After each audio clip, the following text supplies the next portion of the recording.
just a few things you want to make sure you cover. One is if you want a reliable off-leash recall, a dog that comes when called no matter what, you've got to go through the phases of training.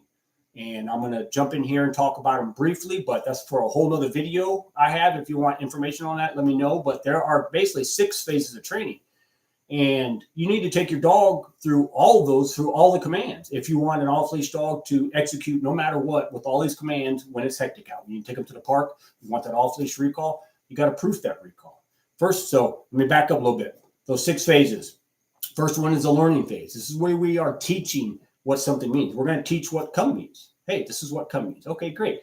Unfortunately, for a lot of people that do enroll their dogs in the training, once they've been through a learning command in any of the command or learning phase in any of the command, it could be sit, it could be down, it could be sit, come, all that. This is what's happening for a lot of people. They're graduating because their dog knows what something means. Now they're graduating. And if you want to test to see if your dog knows what something means, get a treat out, look at your dog and say something. If they do it, they know what it means. If they don't, they probably don't know what it means. That means there's some confusion, and you can probably see it. But it is vital to, just because your dog's been through a learning phase, we don't stop there. The next phase is reinforcing. After that is proofing. After that is unleashing. You need to go through all those to have a reliable recall. Unfortunately, people are graduating after their dog knows what come means, if that makes sense. And that's where the huge problem is. So that's why I want to jump on here and kind of show you how to go a little bit farther into your training. You got to get deeper into the phases. You got to be able to reinforce a come command. Period. If you can't reinforce a come command, do not try it outdoors. Do not try it off leash, obviously, right? But so like I said, there's some phases. So we're going to teach it. We're going to reinforce it. Reinforcing basically teaches the dog when you say come, this is what happens when you do it, and this is what happens when you don't.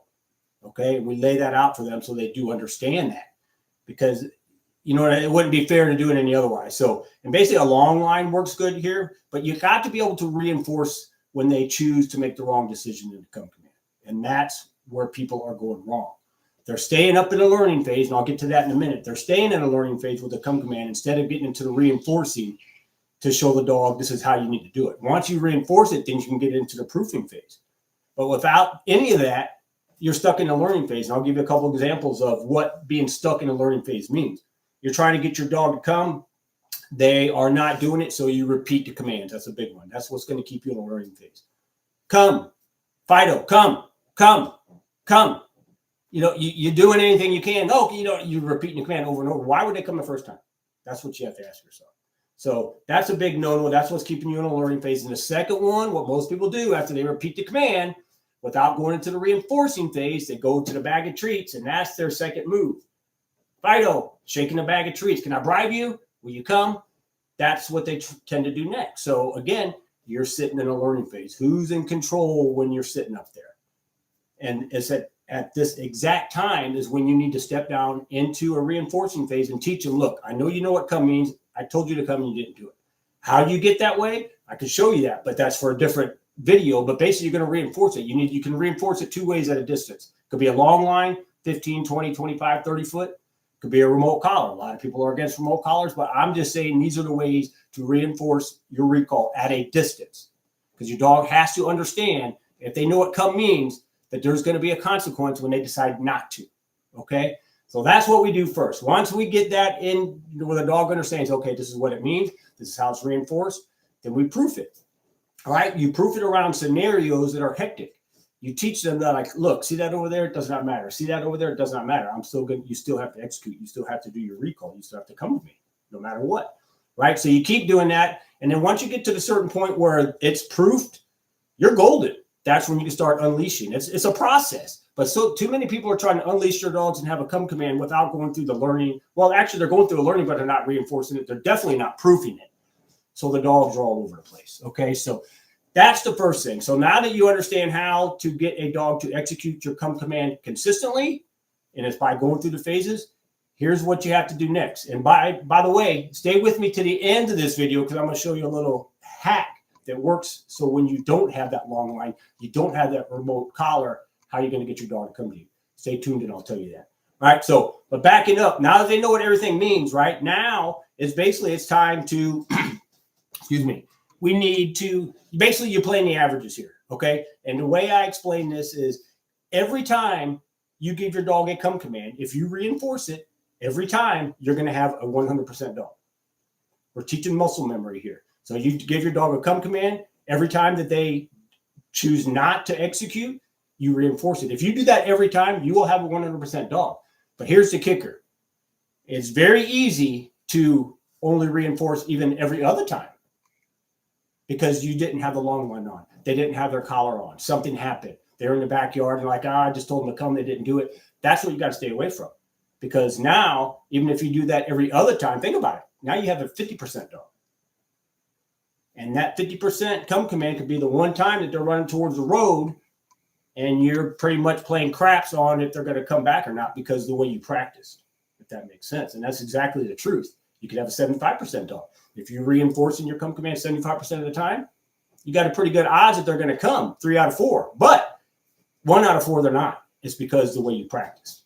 Does that make sense? That's how you build consistency. Only reinforce. It goes back to the old saying, don't give a command unless you're ready, willing, and able to reinforce it. And this specifically is what I'm talking about, the come command. This is the big one. This is where dogs are lost because dogs are off leash. You're not going through the proper training. There's no come command, no reliable recall, right? And dogs are taking off and owners are scared to death. They're posting up signs. And I get it, but that's why I'm dropping this video, guys, is that's how you build that consistency. Does that make sense? So you take them through all 6 phases. You got to get them at least down through a unleashing phase. Okay, take your leash off. Now that they understand that's how it works, now you practice it and you reinforce it 100% of the time. Not 50% because then you have a 50% dog. Not 75% of the time because you have the 75% dog. What I mean here is that every time you look at your dog and you say come, they have a choice to make. If they come, if they take a step towards you, you instantly start praising. Good boy, that's it. You come with positive reinforcement. That teaches them. And the more you praise and the better you are at praising, the faster and straighter they'll come. I promise you that. But if you look at them and you say, come, and you know damn well they know what it means, and they just look at you like, that's when you have to be able to reinforce it. That's when you have to know exactly what to do to reinforce it. Because when you don't do that, the dog's in charge, the dog's running the show. And that's exactly where most people go back to the treats, back to the learning phase, and try to bribe their dog like this. Right? I hope this is making sense, but this is exactly the truth. So how do we get out of these situations? How do we do, I've already talked about if you're in a learning phase, what you need to do to get into a reinforcing phase. If you're just joining me, rewind this and watch because it's very important. You got to get into a reinforcing phase with your dog. Once you've done that, then you build a consistency. Okay? To build that consistency, if you just practice it every time that you can reinforce it, that's all your dog will know.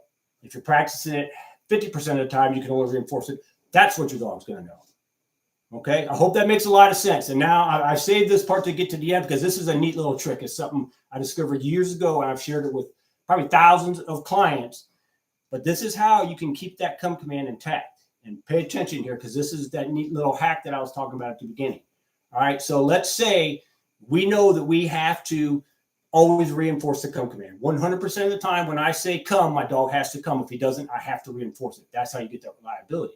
Okay? But we're going to get in situations where, oh, crap, I don't have a way to reinforce. My dog's over there. What do I do? Right? Is that making sense? Drop it in the comments. Say that's exactly, yeah, how do I do that? And here's a perfect example. And this is what everyone does, right? It's kind of late at night. You're tired. You're getting ready to turn in. What is the last thing you do before you go to bed? You just let the dog out one more time, right? So they're running around the backyard. Who knows if they've done their business or not? But then you go and say they're probably done. You open the door, and what do you do? Do you give a come command? Do they come? Do they not? Are you 100%? Are you at 50-50? Do you see what I'm saying there? This is the pitfalls you got to stay away from because if you're yelling out your backyard, even in your yard, Fido, come, and they're not, you have no reliability. And then when you need that come command to stop them from going into the road or a dangerous situation, you have none. And that's exactly what I'm talking about. So here's what you do. You're letting the dogs out in the backyard. And this works for any time that you don't have a long line, or like I said, I'm not a big person on remote collars, but both of those two are the ways to reinforce come commands at a distance, right? You got to be able to instantly deliver a message at a distance to say, hey, that's not what I want. This is what I want, right? So if you don't have one of those two things on your dog or you didn't set it up knowing that you're getting ready to practice the come, and that's what I'm talking about. When it's late at night, you're tired, Most people don't say, oh, let me get my long line on, so when they're done pottying, I can practice my come command. The dogs are out there without a long line, and now owners are wanting their dog back in, and they're saying, come, Fido, come, come. They're repeating the command. They're rattling the treat bag. No avail, you know what I mean? So it's killing their training. And when they, like I said, when they really need that, they're not going to have it. So here's what you do. You're standing at the backyard. You don't have the long line. You don't have your remote. Your dog's out there. Still keep your fingers crossed that they come, but here's what you do that saves your ass every time. Do not say come. Say, let's go. Let's go. Fido, let's go. Let's go. Keep your fingers crossed that he comes. And if he does, praise the hell out of him. But if he doesn't, he did not blow off your come command. And that's what will keep a come command intact when you need it for an emergency, if you're practicing it the way you should. Keep yourself out of situations that you're using the come command where you can't reinforce it. And if you ask, like, well, how do I do that? I just shared. That's a brilliant hack.